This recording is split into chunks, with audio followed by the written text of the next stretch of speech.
더불어민주당 광주광역시당이 오늘부터 이틀간 동구청장과 남구청장을 시작으로 본격적인 경선 투표에 들어갔지만 전산오류로 파행을 겪으면서 당원들의 원성이 이어지고 있습니다. 대통령직 인수위원회가 전라남도의 지역발전 핵심 전략산업으로 육성하는 해상풍력발전단지 조성 사업에 대해 재검토 입장을 밝히면서 사업 차질이 우려되고 있습니다. 무소속 양양자 의원이 더불어민주당의 검수완박 입법 방식에 반대해 민주당 복당이 사실상 어려워졌고 다음 총선 때 다시 광주에서 출마가 가능하겠냐는 의문까지 제기되고 있습니다. 광주 전남 코로나19 누적 확진자가 100만 명을 넘어섰습니다. 확진자 증가세는 둔화되고 있어 포스트 코로나 안착을 위한 준비에 들어갔습니다. 여러분 안녕하십니까? KBC 8시 뉴스입니다. 더불어민주당 광주광역시당이 오늘부터 이틀간 동구청장과 남구청장을 시작으로 본격적인 경선 투표에 들어갔습니다. 그런데 권리당원 투표 첫날부터 전산 오류로 파행을 겪으면서 당원들의 원성이 이어지고 있습니다. 이형길 기자입니다. 더불어민주당 광주 동구청장과 남구청장 첫 권리당원 투표가 오전 11시부터 시작됐습니다. 정상적으로 전화가 걸려오고 투표를 마친 당원들은 황당한 안내를 들어야 했습니다. 죄송합니다. 선생님께서는 이번 조사 대상에 포함되지 않습니다. 전산 오류로 당사자 확인이 이루어지지 않았고 광주시당은 부랴부랴 밤 8시 다시 투표 시간을 잡았습니다. 시당 관계자는 투표 대행업체에서 착오가 있었다며 오후 1시 투표부터는 정상화됐다고 밝혔습니다. 저희 직원이 좀 미스를 한 게 있어서 오류가 생겼습니다. 재투표에 나서야 하는 권리당원들은 불편함은 물론 신뢰 문제까지 제기합니다. 사실상 민주당 경선이 본투표보다 중요한 상황에서 투표 절차 결함은 결과 수긍에도 영향을 미친다는 겁니다. 이런 막중한 행사에 그런 오류가 발생한다는 것은 결과에 대해서 신뢰도가 좀 떨어지지 않겠습니까? 첫 권리당원 투표부터 파행을 겪었지만 민주당 광주 경선은 예정대로 진행됩니다. 동구청장과 남구청장 경선이 내일 오후 6시까지 진행되고 결과는 이르면 당일 밤 집계될 예정입니다. KBC 이영길입니다. 더불어민주당 광주 서구청장과 광산구청장 경선 후보자가 각각 3명으로 압축됐습니다. 민주당 광주광역시당은 오늘 서구청장 예비후보 4명 중 김보현, 김희강, 황현택 후보 3명을, 광산구청장 예비후보 6명 중 박병규, 윤난실, 최치현 후보 3명을 경선에 참여시킨다고 밝혔습니다. 경선은 오는 29일부터 30일까지 이틀 동안 권리당원 투표와 일반 시민 여론조사가 절반씩 반영되는 국민 참여 경선으로 실시할 예정입니다. 전라남도가 지역 발전의 핵심 전략 산업으로 육성하는 해상 풍력 발전단지 조성 사업이 차질을 빚을 걸로 우려됩니다. 대통령직 인수위원회가 재검토 입장을 밝혔는데 전라남도는 국정과제 채택을 위해 안간힘을 쓰고 있습니다. 정지용 기자의 보도입니다. 대통령직 인수위원회가 신안 해상풍력 발전단지 조성을 전면 재검토하겠다고 밝혔습니다. 지난 16일 인수위원들이 사업 현장을 둘러본 뒤 이같이 결론지었습니다. 해상풍력을 강행할 경우 전기 요금 인상이 불가피하고 국가 경제에 큰 부담이 된다는 속내를 내비쳤습니다. 에너지 믹스 기조 변화에 맞춰가지고 속도와 그 수위를 조절하는 등 신중하게 재검토하는 게 인수위가 부정적 입장을 밝히면서 전남도에 비상이 걸렸습니다. 연구소 설치와 항만 조성 등 기반 조성에 차질이 불가피해졌고 기업 유치와 일자리 창출 등 지역 발전 전략에도 빨간불이 켜졌습니다. 전남도는 국정과제 채택을 위해 인수위 설득에 총력을 쏟겠다는 입장입니다. 지금 저희가 조금 더 적극적으로 인수위와 이제 그런 부분들을 조금 협의를 해서 이제 반영이 될 수 있도록 그렇게 노력하겠습니다. 원자력 발전기 8기와 맞먹는 8.2기가와트 규모의 신안 해상풍력 발전단지 조성 사업은 전남도가 지역 발전의 핵심 전략 사업으로 추진하고 있습니다. KBC 정주영입니다. 윤석열 대통령 당선인이 제철 산업은 한국 산업의 힘찬 견인차 역할을 할 것이라고 밝혔습니다.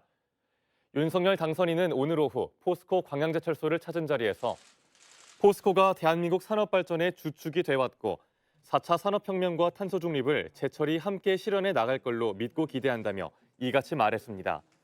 또 우리나라 4대 수출품이 자동차와 조선인데 이 역시도 바로 제철 산업의 동전 양면과 같다며 제철 산업의 중요성을 강조했습니다. 김영록 전라남도지사는 지역사회와 포스코의 상생 협력을 위해 포스코 케미칼 본사를 전남으로 이전하는 데 적극 도와달라고 요청했습니다. 윤 당선인은 30분 동안 용광로 등 광양제철소 시설을 둘러보는 것으로 1박 2일 동안의 호남 방문 일정을 마쳤습니다. 무소속 양양자 의원이 더불어민주당의 검찰 수사권 완전 박탈, 이른바 검수완박 입법 방식에 반대하며 돌아올 수 없는 강을 건넜습니다. 민주당으로 복당이 사실상 어려워졌고 다음 총선 때 다시 광주에서 출마가 가능하겠냐는 의문까지 제기됩니다. 이상환 기자입니다. 양양자 의원은 SNS를 통해 다시 한번 검수완박 속도전에 대한 반대 입장을 분명히 했습니다. 검찰을 기소기관으로 개혁해야 하지만 충분한 국민적 합의 절차가 필요하다고 밝혔습니다. 민주당에는 강행 의사를 거두고 새롭게 논의 구조를 만들 것을 제안했습니다. 민주당이 당운을 걸고 추진하는 검수완박 입법 방식에 반대 소신을 밝혔지만 양 의원의 정치적 입지는 좁아졌다는 분석이 나옵니다. 안건조정위원회에서 유리한 구도를 만들 것이란 민주당의 기대는 탈당에 무소속이 된 민영배 의원에게 이미 넘어갔습니다. 복당도 어려워졌습니다. 지난해 7월 보좌진의 성추문 문제 이후 탈당한 양 의원은 그간 복당을 희망해왔던 것으로 알려졌습니다.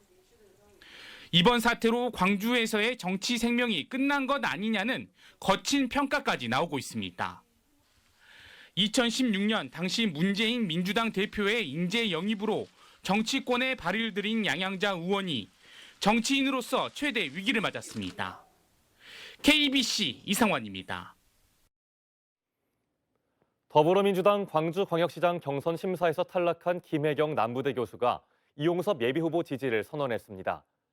김혜경 교수는 오늘 오후 광주광역시의회에서 기자회견을 열고 이용섭 후보의 저력을 믿는다며 여성들이 더 안전한 도시, 여성의 정치적 도전이 빛나는 도시를 만드는 데 힘을 보태겠다고 말했습니다.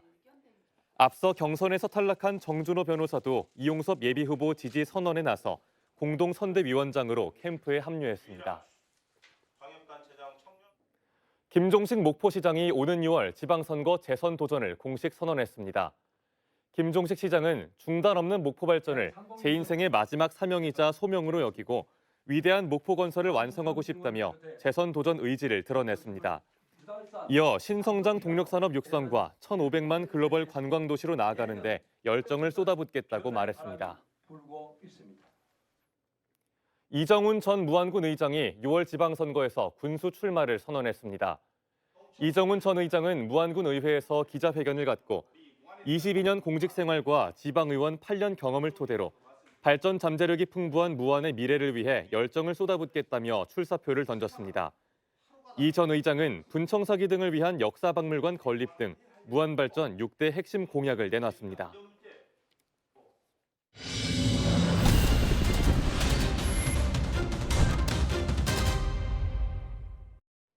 광주 전남 코로나19 누적 확진자가 100만 명을 넘어섰습니다.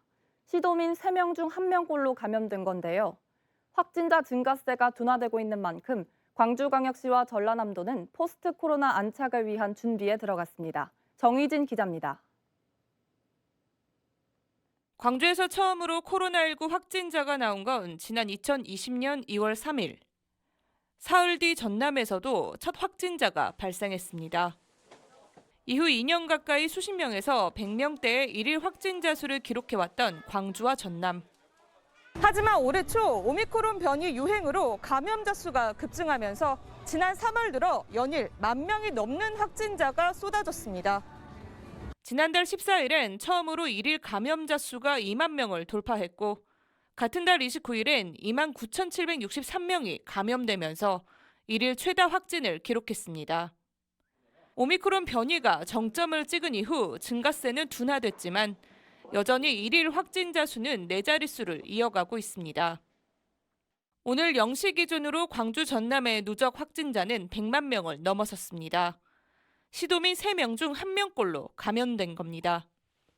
지금 학원 쪽에서 일하고 있는데 말 들어보면 고등학생들도 한 반에 적어도 3명에서 4명 안 나오고 많은 반은 절반까지 안 나오니까 지금 한 50% 정도는 제 체감상은 걸린 것 같아요, 주변에서. 지난 18일부터 사회적 거리 두기가 모두 해제되면서 광주시와 전남도는 포스트 오미크론 체계 안착을 위한 준비에 들어갔습니다. 전담 병상 등은 줄여나가고 비대면 전화 상담과 신종 변이 등에 대비한 감시 체계는 강화해 나갈 방침입니다. KBC 정의진입니다. 국토교통부가 무안국제공항의 국제선 운항을 허가하면서 2년여 만에 공항이 정상화됩니다. 한국공항공사에 따르면 최근 국토교통부가 5월 제주항공과 베트남 벤부항공의 무안 베트남 다낭 노선 운항을 허가해 2년여 만에 국제선 운항이 재개될 예정입니다. 무안국제공항은 국제선 재개에 따라 여객 편의시설과 공항시설 재배치 현장 등에 대한 점검을 통해 운항 준비에 만전을 기하고 있습니다. 광주 글로벌모터스가 닷새 만에 캐스퍼 생산을 재개합니다. 광주 글로벌모터스는 현대차로부터 200여 대 분량의 부품을 공급받기로 해 내일 하루는 캐스퍼 생산이 가능해졌다고 밝혔습니다. 하지만 다음 주 조업 정상화는 부품 추가 공급 상황에 따라 결정될 예정입니다. 지난 18일 중국발 부품 공급망이 마비되면서 광주 글로벌모터스의 캐스퍼 생산 라인이 나흘간 멈춰섰습니다. 공장 철거 현장에서 공업용 전선을 훔친 40대가 경찰에 붙잡혔습니다. 여수경찰서는 지난달 25일 밤 10시쯤 여수 국가산단에 있는 한 공장에 침입해 7천만 원 상당의 공업용 전선을 훔친 혐의로 47살 A씨를 붙잡아 조사하고 있습니다. 경찰은 A씨가 최근 원자재 가격이 상승해 공업용 전선을 비싸게 팔 수 있다는 점을 노려 범행을 저지른 것으로 보고 여죄가 있는지 여부를 조사하고 있습니다. 최근 광주의 30층 이상 고층 아파트가 잇따라 들어서는 반면 소방 사다리차는 15층 높이밖에 못 올라가 우려의 목소리가 많았는데요. 광주 소방안전본부가 호남 지역 최초로 건물 23층 높이까지 뻗는 70m 소방 굴절차를 도입했습니다. 구영슬 기자가 현장 취재했습니다. 지난해 광주의 한 아파트 20층에서 발생한 화재 현장입니다. 무거운 장비를 갖춘 소방대원들이 화재 진화와 구조 작업에 나섭니다. 그동안 광주 소방이 보유하고 있던 사다리차의 높이는 건물 15층 수준에 그쳤습니다. 그렇다 보니 고층 건물에서 화재가 나면 계단 등으로 직접 뛰어 올라가야 하는 상황이 빚어지곤 했습니다. 지난해 광주에서는 15층 이상 높이 건물에서 93건의 화재가 발생했습니다. 소방 장비의 한계 탓에 2명이 사망했고 6명이 부상을 입는 등 피해도 컸습니다. 고층 건축물이 해마다 늘어나면서 우려의 목소리도 커지자 광주 소방안전본부가 23층 높이의 소방 굴절차를 신규 도입했습니다. 이렇게 처음 선보인 소방 굴절차는 건물 23층 높이에 달하는 70m까지 뻗고 90m까지 물을 뿌려 화재를 진압할 수 있습니다. 물을 뿜는 높이까지 합치면 30층 높이 건물까지도 진화할 수 있는 장비가 호남 지역에서 처음 도입됐습니다.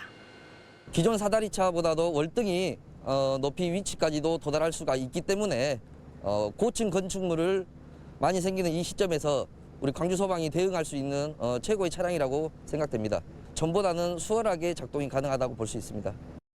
소방 굴절차는 4개월 동안 숙달 훈련을 거쳐 이번 달부터 화재 현장에 투입됐습니다. KBC 구영슬입니다. 광양보건대 구성원들이 법원에 학교법인 파산을 신청했습니다.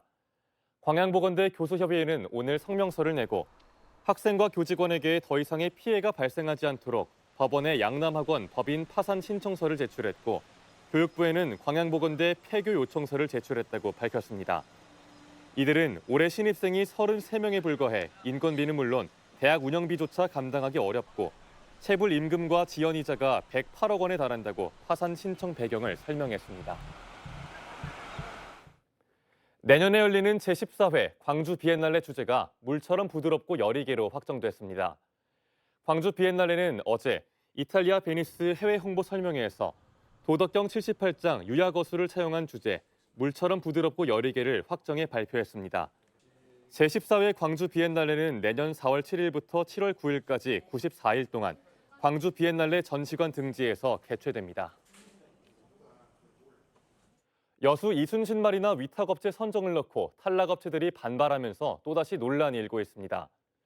여수시는 지난달 이순신 마리나 신규 위탁업체로 A건설사를 선정했지만 탈락업체 3곳이 선정 과정에 문제점을 지적하며 이의를 제기해 지난 2019년도에 이어 또다시 위탁업체 선정을 놓고 말썽을 빚고 있습니다. 여수시는 조례에 근거해 선정위원회가 절차에 따라 공정하게 선정했다며 아무런 문제가 없다고 해명했습니다.